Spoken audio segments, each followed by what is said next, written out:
तेलंगाना की राज्यपाल डॉक्टर तमिलसाई सौंदरराजन जी, केंद्रीय मंत्रिपरिषद के मेरे सहयोगी नरेंद्र सिंह जी तोमर, श्री जी कृष्ण रेड्डी जी, इक्रिसेट की डायरेक्टर जनरल और ऑनलाइन माध्यम से देश विदेश से, खासकर अफ्रीकी देशों से जुड़े महानुभाव, यहां उपस्थित देवियों और सज्जनों, आज वसंत पंचमी का पावन पर्व है। आज हम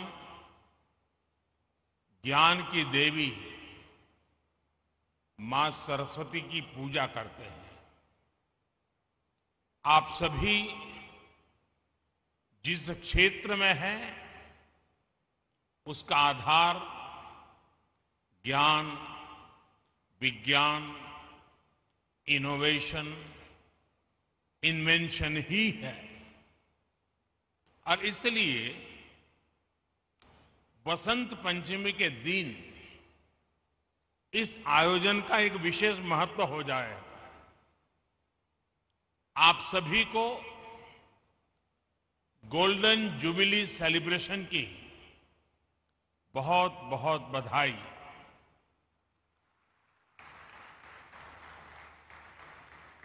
साथियों, 50 साल एक बहुत बड़ा समय होता है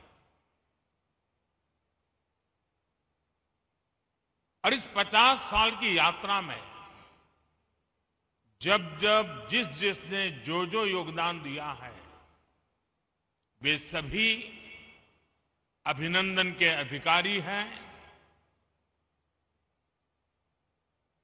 इस कार्य को आगे बढ़ाने के लिए जिन जिन लोगों ने प्रयास किया है, मैं उनका भी आज अभिनंदन करता हूं।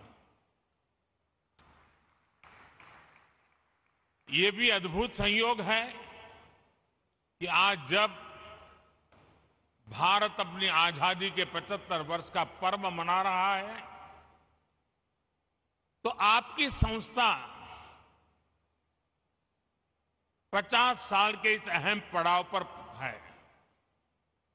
जब भारत ने आजादी के 100 वर्ष मनाएगा, तो आप 75 वर्ष में होंगे। जैसे भारत ने अगले 25 वर्षों के लिए नए लक्ष्य बनाए हैं, उन पर काम करना शुरू कर दिया है, वैसे ही अगले 25 वर्ष इक्रिसेट के लिए भी उतने ही अहम है। साथियों, आपके पास 5 दशकों का अनुभव है। इन 5 दशकों में आपने भारत सहित दुनिया के एक बड़े हिस्से में कृषि क्षेत्र की मदद की है। आपकी रिसर्च, आपकी टेक्नोलॉजी ने मुश्किल परिस्थितियों में खेती को आसान और सस्टेनेबल बनाया है। अभी मैंने जो टेक्नोलॉजी डिस्प्ले देखा, उसमें इक्रिसेट के प्रयासों की सफलता नजर आती है। पानी और मिट्टी का मैनेजमेंट हो, क्रॉप वैरायटी और प्रोडक्शन प्रैक्टिसेस में सुधार हो, ऑन फार्म डायवर्सिटी में बढ़ोतरी हो, लाइव स्टॉक इंटीग्रेशन हो और किसानों को मार्केट से जोड़ना हो, ये होलिस्टिक अप्रोच निश्चित रूप से एग्रीकल्चर को सस्टेनेबल बनाने में मदद करती है। तेलंगाना और आंध्र प्रदेश में दालों, विशेष रूप से चिकपी को लेकर इस क्षेत्र में जो विस्तार हुआ है उसमें आपका योगदान अहम रहा है। किसानों के साथ इक्रिसेट की यही कोलैबोरेटिव अप्रोच खेती को और सशक्त करेगी, समृद्ध करेगी। आज climate change research facility on planet protection और रैपिड जनरेशन एडवांसमेंट फैसिलिटी के रूप में नई फैसिलिटीज का उद्घाटन हुआ है। ये रिसर्च फैसिलिटीज क्लाइमेट चेंज की चुनौती का सामना करने में कृषि जगत की बहुत मदद करेंगे। और आपको पता होगा, बदलते हुए क्लाइमेट में हमारी एग्रीकल्चर प्रैक्टिसेस में क्या परिवर्तन लाने चाहिए, उसी प्रकार से भारत ने लास्ट एक बहुत बड़ा इनिशिएटिव लिया है कि क्लाइमेट चेंज के कारण जो परिस्थितियां पैदा हुई हैं, नेचुरल कैलेमिटीज आती है, उसमें मानव मृत्यु की चर्चा तो सामने आती है, लेकिन इंफ्रास्ट्रक्चर का जो नुकसान होता है वो पूरी व्यवस्थाओं को चरमरा देता है। और इसलिए भारत सरकार ने क्लाइमेट रेजिस्टेंस वाले इंफ्रास्ट्रक्चर के लिए उस पर चिंतन मनन और योजनाएं बनाने के लिए ग्लोबल लेवल के इंस्टीट्यूट को जन्म दिया है। आज वैसा ही ये काम इस एग्रीकल्चर सेक्टर के लिए हो रहा है। आप सब अभिनंदन के अधिकारी हैं। साथियों, क्लाइमेट चेंज वैसे तो दुनिया की हर आबादी को प्रभावित करता है, लेकिन इससे सबसे ज्यादा प्रभावित लोग वो होते हैं जो समाज के आखिरी पायदान पर होते हैं, जिनके पास रिसोर्सेज की कमी है, जो विकास की सीढ़ी में ऊपर चढ़ने के लिए मेहनत कर रहे हैं।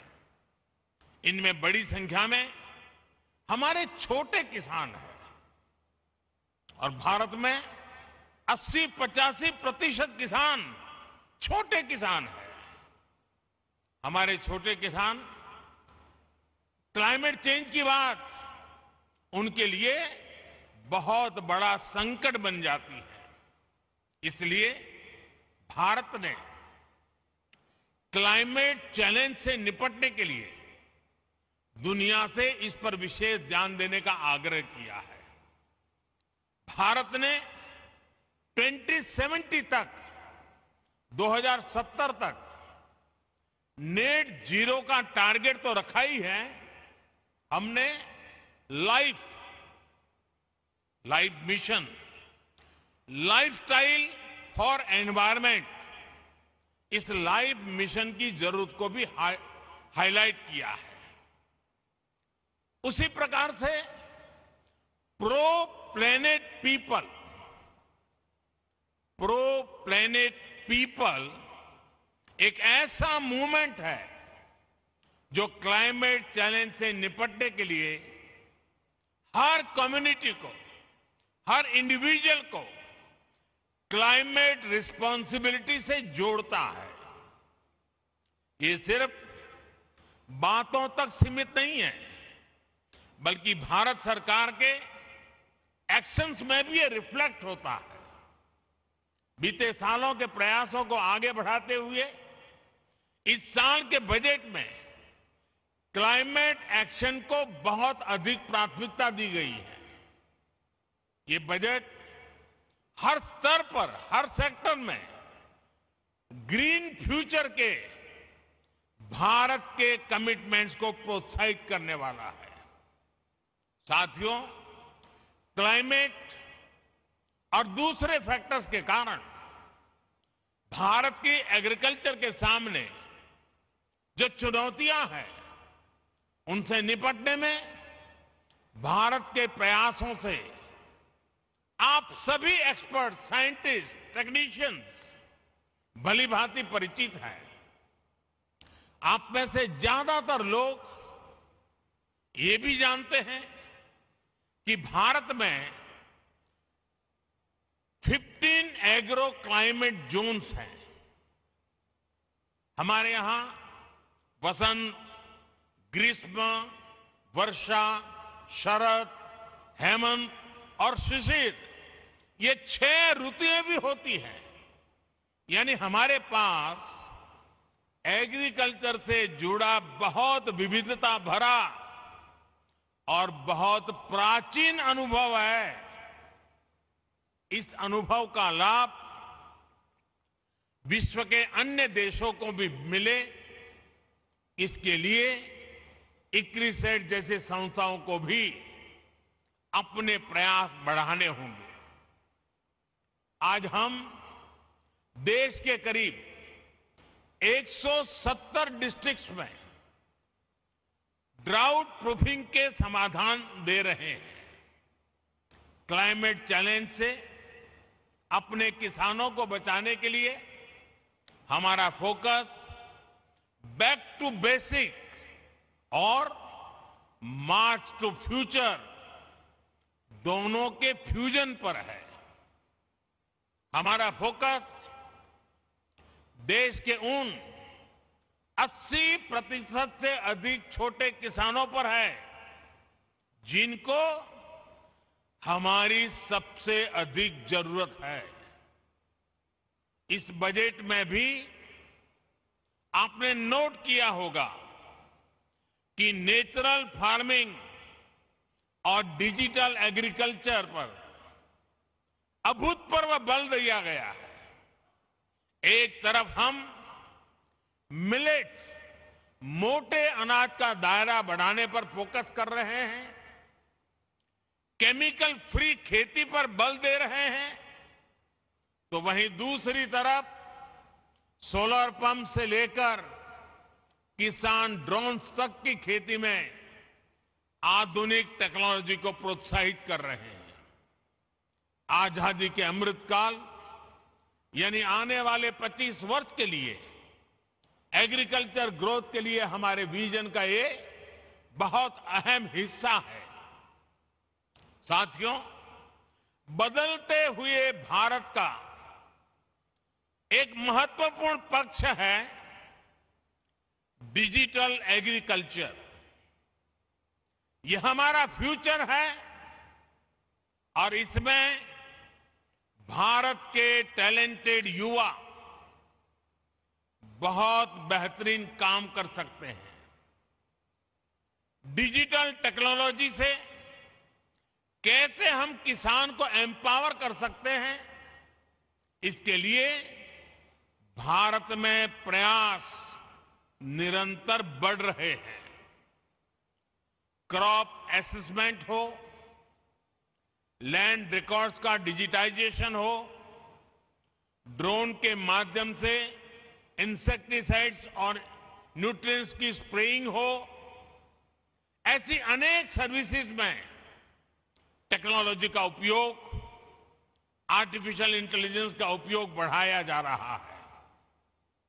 किसानों को सस्ती और हाई टेक सर्विस देने के लिए एग्रीकल्चर रिसर्च से जुड़े इकोसिस्टम्स और प्राइवेट एग्रीटेक प्लेयर्स के साथ मिलकर के काम हो रहा है। सिंचाई के अभाव वाले इलाकों में किसानों को बेहतर बीज, ज्यादा पैदावार, पानी के मैनेजमेंट को लेकर आईसीएआर और इक्रिसेट की पार्टनरशिप सफल रही है। इस सक्सेस को डिजिटल एग्रीकल्चर में भी विस्तार दिया जा सकता है। साथियों, आजादी के अमृत काल में हम हायर एग्रीकल्चर ग्रोथ पर फोकस के साथ ही इंक्लूसिव ग्रोथ को भी प्राथमिकता दे रहे हैं। आप सब जानते हैं कि कृषि के क्षेत्र में महिलाओं का योगदान बहुत अहम है। उन्हें सब प्रकार की मदद देने के लिए स्वयं सहायता समूहों के माध्यम से भी प्रयास किया जा रहा है। खेती में देश की एक बहुत बड़ी आबादी को गरीबी से बाहर निकालकर बेहतर लाइफस्टाइल की तरफ ले जाने का पोटेंशियल है। ये अमृतकाल कठिन भौगोलिक परिस्थितियों में खेती करने वाले किसानों को कठिनाइयों से बाहर निकालने के नए माध्यम भी मुहैया कराएगा। हमने देखा है सिंचाई के अभाव में देश का एक बहुत बड़ा हिस्सा ग्रीन रेवोल्यूशन का हिस्सा नहीं बन पाया था। अब हम दोहरी रणनीति पर काम कर रहे हैं। एक तरफ हम वाटर कंजर्वेशन के माध्यम से नदियों को जोड़कर एक बड़े क्षेत्र को इरिगेशन के दायरे में ला रहे हैं। और अभी जब मैं प्रारंभ में यहां के सारे अचीवमेंट्स को देख रहा था तो उसमें बुंदेलखंड में किस प्रकार से पानी के प्रबंधन को और पर ड्रॉप मोर क्रॉप के मिशन को सफल करने के लिए कैसे सफलता पाई है उसका विस्तार से वर्णन मेरे सामने साइंटिस्ट कर रहे थे। वहीं दूसरी तरफ हम कम सिंचित क्षेत्रों में वाटर यूज एफिशिएंसी बढ़ाने के लिए माइक्रो इरिगेशन पर जोर दे रहे हैं। जिन फसलों को पानी की जरूरत कम होती है और जो पानी की कमी से प्रभावित नहीं होती, उन्हें भी आधुनिक वैरायटी के विकास से प्रोत्साहन दिया जा रहा है। खाने के तेल में आत्मनिर्भरता के लिए जो नेशनल मिशन हमने शुरू किया है वो भी हमारी नई अप्रोच को दिखाता है। आने वाले 5 सालों में हमारा लक्ष्य पाम ऑयल एरिया में 6.5 लाख हेक्टेयर की वृद्धि करने का है। इसके लिए भारत सरकार किसानों को हर स्तर पर मदद दे रहा है। तेलंगाना और आंध्र प्रदेश के किसानों के लिए भी ये मिशन बहुत लाभकारी होगा। मुझे बताया गया है कि तेलंगाना के किसानों ने पाम ऑयल की प्लांटेशन से जुड़े बड़े लक्ष्य रखे हैं। उनको सपोर्ट करने के लिए केंद्र सरकार हर संभव सहायता देगी। साथियों, पिछले कुछ वर्षों में भारत में पोस्ट हार्वेस्ट इंफ्रास्ट्रक्चर को भी मजबूत किया गया है। हाल के वर्षों में 35 मिलियन टन की कोल्ड चेन स्टोरेज कैपेसिटी तैयार की गई है। सरकार ने जो 1 लाख करोड़ रुपए का एग्रीकल्चर इंफ्रास्ट्रक्चर फंड बनाया है, उसकी वजह से भी पोस्ट हार्वेस्ट इंफ्रास्ट्रक्चर का तेजी से विकास हुआ है। आज भारत में हम एफपीओस और एग्रीकल्चर वैल्यू चेन के निर्माण पर भी बहुत फोकस कर रहे हैं। देश के छोटे किसानों को हजारों एफपीओस में संगठित करके हम उन्हें एक जागरूक और बड़ी मार्केट फोर्स बनाना चाहते हैं। साथियों, भारत के सेमी एरिड क्षेत्रों में काम करने का